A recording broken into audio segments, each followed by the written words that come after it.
নিজের চোখে দেখলাম সাকিব একটা বক্তব্য দিছে ওই অফিসারের কাছে দেখলাম। আর শিকা হচ্ছে গিয়া তার স্থানটা যে কেটেছে ওইটা হাতে করে নিয়ে এইভাবে বসে আছে, তার হাতে আছে এখনো। তো আরে কি জানি খাওয়ায় আর ঘুমলায় রাখছে, রাইখা তারপরে কেটে ফেলছে, দুই টুকরা করছে। আর শিকা আসসালামু আলাইকুম। খবরের কিছু অংশ দেখে আপনারা অবশ্যই বুঝতে পারছেন খবরটা কেমন হতে চলছে। নেট দুনিয়া ভাইরাল জুনিয়র শাকিব খানের গোপনাঙ্গ কেটে সারা বাংলাদেশ উথালপাতাল চলছে। আপনারা কোথাও যাবেন না, আজকের এই সবচেয়ে লেটেস্ট গুরুত্বপূর্ণ খবরটি দেখুন বিস্তারিত ভিডিওতে। আর একটা অনুরোধ, চ্যানেলটি সাবস্ক্রাইব করে আমাদের সঙ্গেই থাকবেন। ধন্যবাদ। তো আরে কি জানি খাওয়ায় আর ঘুমলায় রাখছে, রাইখা তারপরে কেটে ফেলছে, দুই টুকরা করছে। আর শিকা হচ্ছে গিয়া তার স্থানটা যে কেটেছে ওইটা হাতে করে নিয়ে এইভাবে বসে আছে, তার হাতে আছে এখনো। আমার ঘরের ড্রেসিং টেবিলের আয়নার সাথে মাথায় বাড়ি দিছে, আয়নাটা ভেঙে গেছে আর টুকরা এখানে লাগছে, কাইটাও গেছে। সাকিব যে জায়গায় থাকে ওই জায়গায় কিন্তু শিকার দুইটা হাজবেন্ড।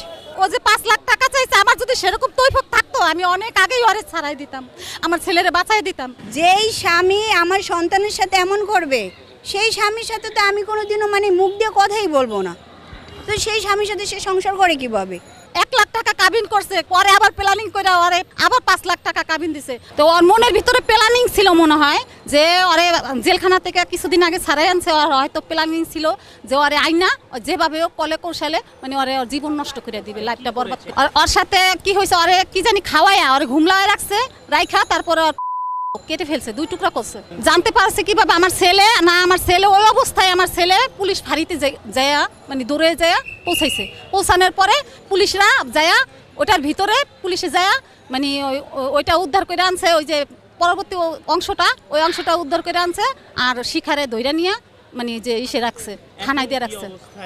এখন কে? আমার ছেলের অবস্থা অনেক খারাপ, ও যে 5 লাখ টাকা চাইছে, আমার যদি সেরকম তৈফক থাকতো আমি অনেক আগেই ওরে ছাড়াই দিতাম, আমার ছেলেরে বাঁচাই দিতাম। কিন্তু ওইটাও প্ল্যানিং করছে, 1 লাখ টাকা কাবিন করছে না কি করছে আমি সই নিছে বলতে পারি না।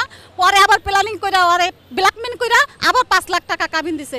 আমার একদিন বলে যে আম্মা আমি যে 5 লাখ টাকা সাকিবের যে 5 লাখ টাকা কাবিন করছি, কিসের জন্য করছি জানেন? আমি কিসের জন্য করছি যে ও জীবনে আমার যাতে না ছাড়তে পারে। আর ওরে যে ভিডিও ছাড়তে দেয় না কিসের জন্য? যে ও কাজ করবে, টাকা কামাইবে, আমার ছেড়ে দিবে, বুঝছেন?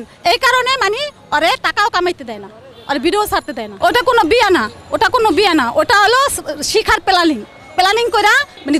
2 দিন ওরে ওই একলগে রাখে নাই, তারপর দিনই ওর মারে নিয়ে ও প্ল্যানিং করা, ওর মারে নিয়ে ওরে তালাক দেওয়াই দিছে। ও প্ল্যানিং ওরে ফাঁসাইবে, যে কোনো একটা মামলা ওরে আবার ঢুকাইতে পারবে যে ওর এই পেশাই এইটা, জায়গায় ও বিয়া করে, হয়তো এরকম একটা প্ল্যানিং করছে। চলে যায় না, চলে কি ওরকম তো 2-3 ও চলে গেছে, রাগ হয়ে চলে যায়, আবার ও যায় আনে।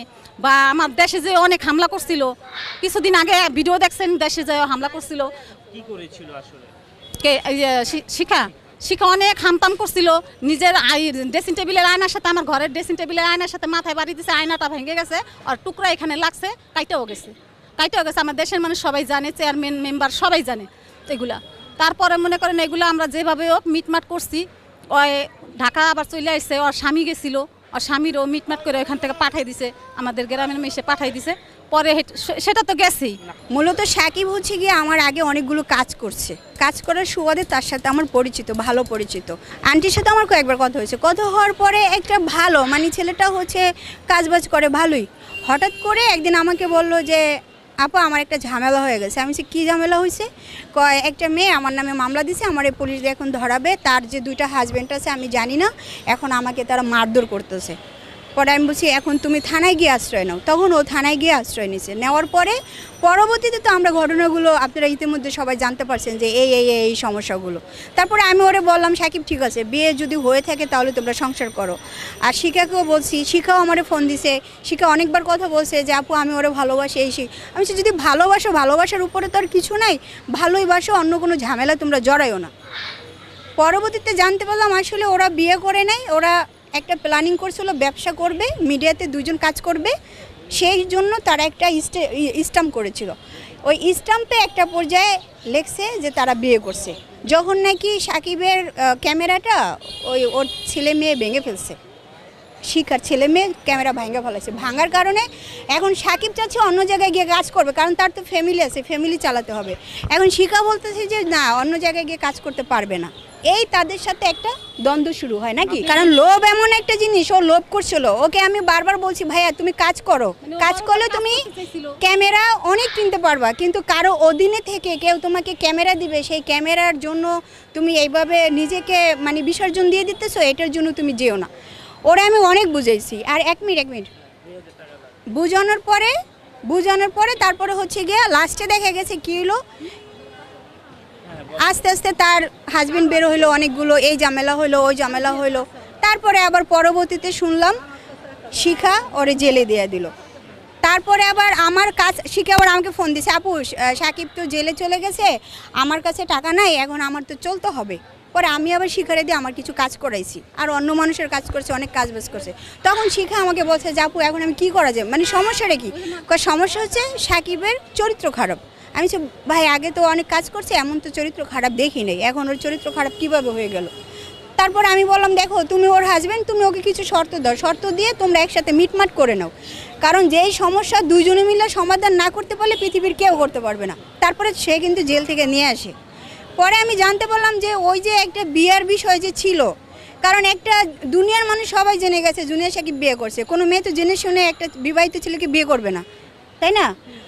তো যদি বিয়ে করেই থাকে তাহলে তো সাকিব বের হয়ে মেয়ের কাছে যাবে, শিখার কাছে কেন? কারণ ওই মেয়ের মামলায় কিন্তু সাকিবকে ধরছে, ঠিক আছে? তাহলে এই জিনিসটা কীভাবে হলো? পরবর্তীতে আমার একদিন ফোন দিল যে আপু আমাদের মধ্যে একটু ঝামেলা হইতেছে, তুমি একটু আসো। প্রতি নিয়মিত আমার রাত 3টা 4টা 5টা পর্যন্ত এমন ফোন দিত। পরে আমি একদিন ভাবলাম যে আমারও ছিল, যদি ওরা ভালো থাকে ঠিক আছে তাহলে আমি যাই। পরে আমি ওখানে গেলাম, যাওয়ার পরে দুজনকে প্রমিস করাইছি তোমরা মারামারি করবা না, দুজন মিলে সুন্দর করে থাকবা, তোমরা মিডিয়াতে কাজ করো, তুমিও কাজ করো, এভাবে কাজবাজ করে তোমরা উঠো। তারা বলছে আচ্ছা ঠিক আছে, আর কোনো রকমের কোনো ঝামেলা করবে না। আর ওইখানে এখন শর্ত দিছে কি, যেমন সাকিব যে জায়গায় থাকে ওই জায়গায় কিন্তু শিখার 2টা হাজবেন্ড, একই জায়গায় 2টা হাজবেন্ড, এ পাশে একজন এ পাশে একজন। এখন সকালবেলা দেখা গেছে দিন শেষে কিন্তু একজনের মুখ আরেকজনে দেখে, ঝামেলাটা তো হবেই। আর আরও একটা ঝামেলা আছে, যেমন শিখারও কিছু দর্শক আছে, সাকিবেরও আছে, এরা এদের বাড়িতে যায়, মানে যে বিষয়গুলো আমাকে বলছে, যে বিষয়গুলো নিয়ে তাদের মধ্যে একটা ঝগড়াঝাটি হয়। পরে শিখা আমাকে বলছিল কয়েকবার যে আপু আমি আসলে যদি ওর সাথে যদি আমি সংসার না করতে না পারি তখন কিন্তু আমি ওকে ছাড়বো না, তাহলে কী করবো, আমি ওরে মেরে ফেলবো। আমি কই ভাই এগুলো করো না, এগুলো না করে একজন আরেকজনকে বুঝাইলে জিনিসটা সমাধান হবে।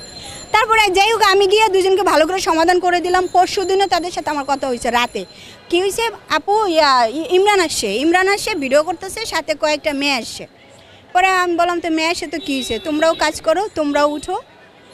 এই কথা বলার পরে এখন আজকে এখানে এসে আমি ওরা জিজ্ঞেস করছি তোমার মেয়েকে তুমি কেন আনছো, তুমি তো বলছো তোমার মেয়ের সাথে সাকিবের একটা সমস্যা হয়েছে, তাহলে তুমি তোমার মেয়েকে কেন আনছো? যেই মা সন্তানকে দিয়ে চুরি করাইতে পারে, যেই মা সন্তান যদি একটা অপরাধ হয়েও থাকে, একটা বাচ্চা মেয়ে, সে পৃথিবী উল্টাই গেল সামনে আনবে না। তারপরও একটা বিষয় কি, যেই স্বামী আমার সন্তানের সাথে এমন করবে সেই স্বামীর সাথে তো আমি কোনোদিনও মানে মুখ দিয়ে কথাই বলবো না, তো সেই স্বামীর সাথে সে সংসার করে কীভাবে? আমি তাকে তখন বললাম যে শিখা তুমি কেন এত বড় একটা মিথ্যা অপবাদ দিলা, আমাদের মিডিয়া তো এটার জন্য গন্ধ হয়ে গেল গা। পরে বলতেছে যে আপু আসলে আমি মিডিয়া বুঝি না, ওর কারণে আমার সব শেষ, আমি সাকিবকে ভালোবাসি, এখন যে কোনো কিছুর বিনিময়ে আমি সাকিবকে চাই। এখন লাস্টে সাকিব ওরে বলছে তুমি আমাকে ব্যবসা বাণিজ্য ধরাই দাও, আমি ব্যবসা বাণিজ্য করি, নয়তো এমনি কীভাবে বাঁচবো, নয়তো আমার বাইরে গিয়ে কাজ করতে দাও। এখন ব্যবসাও দেয় না, বাইরে গিয়ে কাজও করতে দেয় না, তাই না? এই ভিডিও বানাইতে দেয় না, ওরে কোনো কিছু করতে দেয় না, কাজকর্ম করতে দেয় না। ও এখন আর কোনো কাজকর্ম করতে দেয় না, কাজকর্ম করলে তো আরে ছেড়ে দিব, এই কারণে ওরে কাজ করতে দেয় না। যে কাজ করলে অনেক টাকা কামাইবে, টাকা কামাইলে তো ওরে 5 লাখ টাকা দিয়ে দিবে, তাহলে তো আর বেজাল থাকবে না। অত কথাই বলে যে আমার 5 লাখ দিয়ে দাও আমি চলে যাই, 5 লাখ দিয়ে দাও আমি সংসার করুম না। শিখা 3টা শর্ত দিছিল। একটা শর্ত হয়েছে যদি সাকিব ওরে ছেড়ে দেয়, আজ থেকে শুরু করে একবারে শুরু থেকে শুরু করে যত টাকা খরচ হয়েছে ওর পিছনে ওই টাকাগুলো দিতে হবে। আর দ্বিতীয়ত হচ্ছে সেটা যদি ওকে না দেয়, ও ওইখানে একটা দোকান নিয়ে দিবে, ওর কথা মতন চলতে হবে, ও ওখানে থাকবে, ওরা চুরি মুড়ি যাই করে, ওর হাজব্যান্ড ওইখানে আছে অনেকগুলো, ওই যন্ত্রণা সহ্য করে থাকবে, আর ও যা বলবে তা করতে হবে। এটা যদি না হয় তাহলে কোনোভাবে ওর সাথে থাকবে না।